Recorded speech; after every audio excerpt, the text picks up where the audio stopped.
السلام علیکم ورحمۃ اللہ وبرکاتہ۔ میرے چمکتے ستارے، عقل مند اور پیارے میٹھے بچوں، کیسے ہیں آپ؟ اللہ سبحانہ تعالیٰ سے دعا ہے کہ اللہ تعالیٰ کرے کہ آپ کو قرآن کی سمجھ آ جائے اور قرآن آپ کا بہترین دوست بن جائے اور آپ زندگی میں اس کی ہدایت کو استعمال کریں اور اللہ سبحانہ تعالیٰ آپ کی زندگی کو آسان کر دے اور آخرت میں بھی آپ کو عزت دے۔ آمین آمین آمین۔ آج ہم نے 20ویں پارے سے سورۃ القصص کی آیا نمبر 76 سے لے کے 83 تک لی ہے، اور لگ تو رہی ہیں کہ لمبی ہے، لیکن اس میں کسی بندے کی کہانی ہے جس کو دیکھ کر ہم نے یہ سبق حاصل کرنا ہے کہ ہم نے وہ کام نہیں کرنے جو اس نے کیے تھے۔ ٹھیک، چلیں پھر پہلے آیات سنتے ہیں اور پھر ان کے بارے میں بات کریں گے۔ رب اشرح لی صدری ویسر لی امری واحلل عقدۃ من لسانی یفقہوا قولی ربنا زدنا علما آمین۔ اعوذ باللہ من الشیطان الرجیم، بسم اللہ الرحمن الرحیم۔ إن قارون كان من قوم موسى فبغى عليهم وآتيناه من الكنوز ما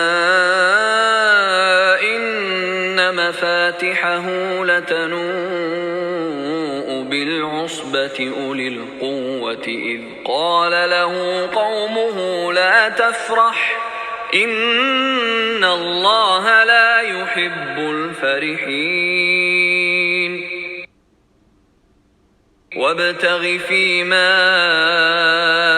آتاك الله الدار الآخرة ولا تنس نصيبك من الدنيا وأحسن كما أحسن الله إليك ولا تبغ الفساد في الأرض إن الله لا يحب المفسدين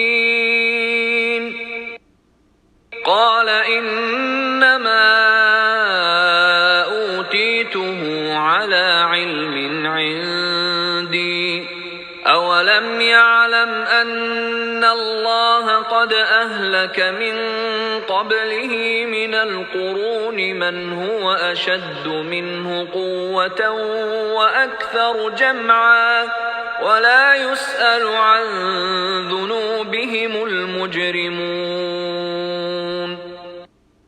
فخرج على قومه في زينته قال الذين يريدون الحياة الدنيا يا ليت لنا مثل ما أوتي قارون إنه لذو حظ عظيم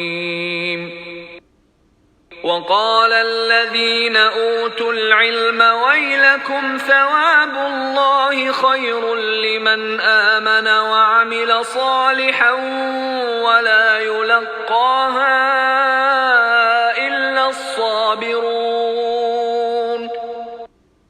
فخسفنا به وبداره الأرض فما كان له من فئة ينصرونه من دون الله وما كان من المنتصرين وأصبح الذين تمنوا مكانه بالأمس يقولون ويكأن الله يبسط الرزق لمن يشاء من عباده ويقدر لولا أمن الله علينا لخسف بنا ويكأنه لا يفلح الكافرون۔ اللہ تعالیٰ فرماتے ہیں بے شک قارون موسیٰ کی قوم میں سے تھا، پھر اس نے ان پر یعنی اپنی قوم پر ظلم کیا، اور ہم نے اسے اس قدر خزانے دیے تھے کہ بلا شبہ اس کی چابیاں ایک طاقتور مردوں کی جماعت پر بھاری ہوتی تھی، یعنی بہت زیادہ چابیاں تھیں۔ یاد کرو جب اس کی قوم نے اس سے کہا اتراؤ مت، یعنی زیادہ شو آف نہ کرو، بے شک اللہ تعالیٰ اترانے والوں کو پسند نہیں کرتا، اور جو کچھ اللہ نے تمہیں دیا ہے اس سے آخرت کا گھر تلاش کرو اور دنیا میں اپنا حصہ مت بھولو، اور ایسے احسان کرو جیسے اللہ تعالیٰ نے تم پر احسان کیا ہے، اور زمین میں فساد نہ کرو بے شک اللہ تعالیٰ فسادیوں کو نہیں پسند کرتا۔ قارون نے کہا مجھے تو یہ مال محض اس علم کی بنیاد پر دیا گیا ہے جو میرے پاس ہے۔ کیا وہ نہیں جانتا تھا کہ اللہ تعالیٰ نے اس سے پہلے ایسے بہت سارے لوگ ہلاک کر دیے جو قوت میں اس سے زیادہ تھے اور لاؤ اور لشکر میں اس سے بڑھ کر تھے، اور مجرموں سے ان کے گناہوں کے بارے میں نہیں پوچھا جاتا۔ پھر وہ اپنے پورے تکبر کے ساتھ اپنی قوم کے سامنے نکلا تو جو لوگ دنیا کی زندگی چاہتے تھے وہ تو کہنے لگے کاش ہمارے لیے اس کی جیسے ہوتا جیسے قارون کو دیا گیا ہے، بلا شبہ وہ تو بڑے نصیب والا ہے۔ اور جن لوگوں کو علم دیا گیا تھا انہوں نے کہا افسوس تم پر، اس شخص کے لیے اللہ کا ثواب بہتر ہے جو ایمان لایا اور اسے نیک عمل کیے، اور یہ بات صبر والوں کو ہی سکھائی جاتی ہے۔ چنانچہ ہم نے اس کو یعنی قارون کو اور اس کے گھر کو زمین میں دھسا دیا، پھر اس کے لیے اور ان کے ساتھیوں کے لیے کوئی جماعت نہیں تھی جو اللہ کے مقابلے میں اس کی مدد کرتی، اور نہ وہ بدلہ لینے والوں میں سے تھا۔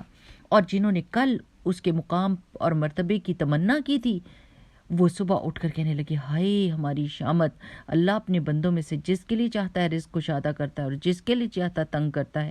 اگر اللہ نے ہم پر احسان نہ کیا ہوتا تو یقیناً وہ ہمیں بھی دھسا دیتا۔ ہائے شامت، کافر کبھی فلاح نہیں پاتے۔ پیارے بچوں، یہاں پر قارون کی کہانی سنائی جا رہی ہے۔ قارون مسلمان تھا اور موسیٰ علیہ السلام کا کزن تھا۔ اللہ سبحانہ و تعالیٰ نے اسے بہت دولت دی تھی۔ بجائے اس کے کہ وہ اللہ تعالیٰ کا شکر ادا کرتا اور اپنی اس دولت سے اپنے لوگوں کو فائدہ پہنچاتا، وہ اور زیادہ کنجوس ہو گیا، اور اس سے بھی بڑھ کر اس نے دشمن سے دوستی کر لی جو فرعون تھا۔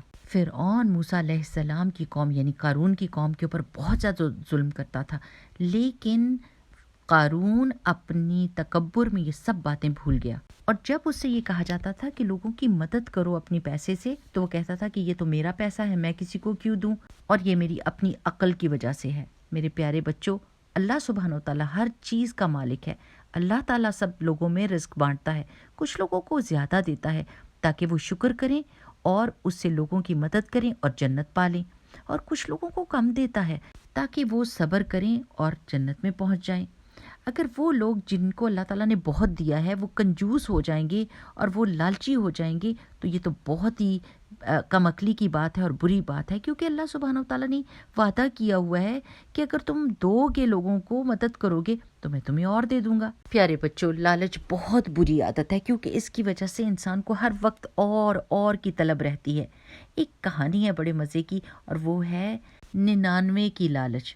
ایک دفعہ ایک بادشاہ تھا اور وہ اتنا امیر تھا لیکن ہر وقت اداس رہتا تھا۔ ایک دفعہ وہ اپنے باورچی خانے کے پاس سے گزرا تو اس نے سنا کہ اس کا باورچی تو بہت ہی خوش ہے اور خوشی سے مسکرا کے کام کر رہا ہے اور اپنے کام کو انجوائے بھی کر رہا ہے۔ تو اس نے اپنے وزیر سے پوچھا کہ اس باورچی کے پاس تو کوئی پیسہ نہیں ہے میرے جتنا، لیکن یہ اتنا خوش کیسا ہے اور میرے پاس اتنی دولت ہے اور میں اتنا اداس کیوں ہوں؟ وزیر نے کہا کہ بادشاہ سلامت، اس کو 99 کی بیماری نہیں لگی۔ تو بادشاہ نے جب اس سے پوچھا کہ یہ کیا ہے تو اس نے کہا مجھے تھوڑا ٹائم دیں۔ اس نے ایک تھیلی میں 99 سونے کے سکے رکھے اور وہ جا کے باورچی کے گھر کے باہر چھوڑایا۔ جب باورچی باہر نکلا تو اس نے دیکھا کہ کسی نے اس کو تحفہ دیا ہے، اور اس نے وہ کھولا اور گنے تو وہ 99 تھے۔ اس نے کہا یہ ایک جو رہ گیا وہ کہاں ہے؟ اب وہ اسی پریشانی میں تھا۔ جب اگلے دن وہ کچن میں پہنچا تو وہ اداس تھا اور وہ فکر مند تھا کیونکہ اس نے ایک اور سونے کا سکہ کمانا تھا، اور وہ اسی پریشانی میں کام کرتا رہا۔ اب جب اس نے بہت سارا پیسہ کما لیا تو وہ 199 ہو گئے۔ اب وہ کہنے لگا اس کو 200 بناؤں گا تو ہی چین لوں گا۔ پریشانی میں اس نے اور کمایا، اور جب 299 ہو گئے تو کہنے لگا یہ 300 ہوں گے تو میں خوش ہوں گا۔ اس طرح 99 کی بیماری نے اس کو اور زیادہ کام کروانا شروع کر دیا اور اس کے دل سے سکون بھی چلا گیا۔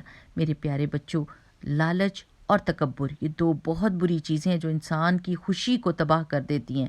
پیارے بچوں، میرا آپ سے یہ سوال ہے، کیا آپ اس سے خوش ہیں جو آپ کے پاس ہے؟ جو گیمز، جو کھلونے آپ کے پاس ہیں، کیا آپ ان سے خوشی کے ساتھ کھیلتے ہیں اور دوسروں کے ساتھ شیئر کرتے ہیں؟ یا پھر آپ بھی اس باورچی کی طرح ہیں جس کو لالچ لگ گئی تھی اور پھر وہ کبھی بھی خوش نہیں ہوا؟ کہ آپ اپنے امی ابو سے رو کر یہ کہتے ہیں کہ دیکھیں میرے اس دوست کے پاس وہ نئی گیم آ گئی ہے، مجھے اب وہ لے کر دیں اور یہ لے کر دیں؟ اگر آپ ایسے ہیں تو پھر آپ کبھی بھی خوش اور مطمئن نہیں ہو سکتے۔ میری دعا ہے اور میں آپ کو ضرور یہ کہوں گی کہ آپ شکر کیا کریں جو کچھ آپ کے پاس ہے اور خوش رہیں اور دوسروں کے ساتھ اس کو شیئر کریں۔ دوسری چیز جو ہم نے سمجھنی ہے وہ یہ ہے کہ دکھاوا نہیں کرنا کہ دوسرے لوگ اپنے آپ کو کمتر سمجھیں۔ اپنے برانڈڈ شوز، اپنے کپڑوں اور اپنی گیمز کے بارے میں بڑی بڑی باتیں نہ لوگوں کے سامنے کریں، کیونکہ اللہ سبحانہ و تعالیٰ کو دکھاوا کرنے والے لوگ بالکل بھی اچھے نہیں لگتے، بلکہ اس کی بجائے آپ لوگوں کے ساتھ ان چیزوں کو شیئر کریں تاکہ دوسروں کے دل خوش ہو جائیں۔ جب آپ دوسروں کے دل خوش کریں گے تو آپ کو اپنے دل کے اندر بہت اطمینان اور خوشی محسوس ہوگی۔ دوسرا، لوگوں کی دولت کو دیکھ کر کبھی بھی اداس نہ ہو کہ یہ تو بہت ہی زیادہ خوش قسمت ہے، ان کے پاس اتنا پیسہ ہے اور اتنی چیزیں ہیں۔ آپ کو تو پتہ ہی نہیں کہ وہ پیسہ کہاں سے آیا ہوا ہے۔ ہو سکتا ہے کہ اگر آپ اس چیز کو مانگ رہے ہیں جو آپ کے لیے بہت خطرناک ہے۔ دیکھیں اللہ سبحانہ و تعالیٰ نے قارون کو کیسے زمین کے بیچ میں دھسا دیا، اور وہ لوگ جو کہہ رہے تھے کہ یہ تو بڑا خوش قسمت ہے، اگلے دن توبہ کرنے لگے کہ اللہ سبحانہ و تعالیٰ ہم نے یہ کیوں کہا تھا کہ ہم قارون جیسے ہوں، کیونکہ قارون کو تو سزا ملی۔ مجھے یاد ہے کہ ایک دفعہ میرے بچوں نے آ کے بتایا کہ ہمارے ساتھ ایک بچہ کھیلتا ہے، ساتھ کی بلڈنگ میں رہتا تھا وہ، تو پھر کیا ہوا کہ وہ بچہ چلا گیا کہیں اور کچھ سالوں کے بعد بچوں نے بتایا کہ وہی بچہ اب ملینر بن گیا۔ تو میں حیران ہوئی اور میں نے پوچھا کیسے، تو انہوں نے بتایا کہ وہ یوٹیوب پہ گیمز کھیلتا ہے، اور یہ بھی بتایا کہ وہ بہت بری زبان استعمال کرتا ہے، یعنی گالیاں وغیرہ۔ بچے بڑے خوش ہو رہے تھے یہ سوچ کے کہ اس کے پاس اتنے پیسے ہیں۔ میں نے کہا نہیں، بالکل ایسا نہ سوچیں اور اس جیسے بننے کی کوشش نہ کریں، کیونکہ وہ برے لوگوں میں پھنسا ہوا ہے۔ اور کچھ عرصے کے بعد بچوں نے بتایا کہ اس نے اتنے ڈرگز لیے ہیں کہ اب اس کی ٹانگیں کام نہیں کرتی۔ سو دیکھا ہے بچوں آپ نے، کسی کے پاس بہت زیادہ دولت ہو تو اس کا یہ مطلب نہیں ہے کہ وہ صحیح کام ہی کر رہا ہے، ہو سکتا ہے کہ وہ کوئی غلط کام کر رہا ہو۔ حلال طریقے سے کمانا اور اللہ تعالیٰ سے زیادہ کی دعا کرنا بری بات نہیں ہے، مگر دوسروں کی طرف ہر وقت حسرت سے دیکھنا نہیں چاہیے۔ سو آج ہم نے کیا کیا سیکھا؟ نمبر 1، اگر اللہ سبحانہ تعالیٰ ہمیں کوئی نعمت دے تو ہم کو شکر ادا کرنا چاہیے، لوگوں کی مدد کرنی چاہیے۔ اگر ایسا کریں گے تو خود بھی خوش رہیں گے اور اللہ تعالیٰ ہمیں اور بھی دیں گے۔ نمبر 2، تکبر نہیں کرنا اور دوسروں کو کمتر نہیں سمجھنا۔ ہماری عقل، ہماری زندگی، بلکہ ساری کائنات کا مالک اللہ سبحانہ و تعالیٰ ہے، وہ کسی بھی وقت یہ چیزیں ہم سے واپس لے سکتا ہے، ٹھیک۔ نمبر 3، دوسروں کی دولت کو دیکھ کر حسرت نہیں کرنی، بلکہ جو کچھ اپنے پاس ہے اس کو دیکھ کر خوش رہنا ہے اور مطمئن رہنا ہے۔ اور اس کے لیے ایک دعا بہت پیاری ہے، اگر آپ نے یہ اخلاق اپنانے ہیں پیارے بچوں، اور وہ دعا ہے اللہم انی اعوذ بکا من منکرات الاخلاق والاعمال والاہواء۔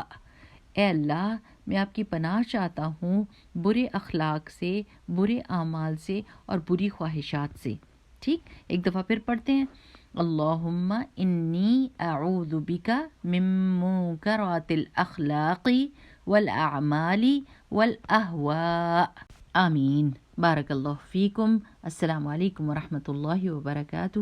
سبحانک اللہم وبحمدک، نشہد ان لا الہ الا انت، نستغفرک ونتوب الیک۔